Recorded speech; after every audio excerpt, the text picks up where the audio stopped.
యేసు ప్రభు వారిని ఎక్కడ ఉంచారు విన్నారా? ఏ సమాధి అది? క్రొత్త సమాధి.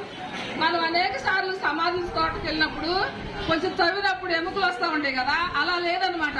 ఇది క్రొత్త సమాధి. యేసు ప్రభు వారు కదా, వాళ్ళు ఏం చేశారు? వాళ్ళ అవసరానికి ఉపయోగపడవలసిన డబ్బులను అవసరతలో ఉన్న ఇతర విశ్వాసులను జ్ఞాపకం చేసుకొని వారికి ఇవ్వటానికి ఇష్టపడ్డారు కదా. దేవుడు వారిని బట్టి ఎంతో సంతోషించాడంట హృదయంలో. వాళ్ళు మరి తమ డబ్బును ఇతర విశ్వాసులకు ఇవ్వటానికి ఇష్టపడినందుకు దేవుడు వారిని బట్టి ఎంతో సంతోషించిన వాడుగా ఉన్నాడు. అంతేకాదు నాకు కనబడుతున్నది, అది నా మనస్సునందున ధర్మశాస్త్రముతో పోరాడుచు నవయములను పాప నియమమునకు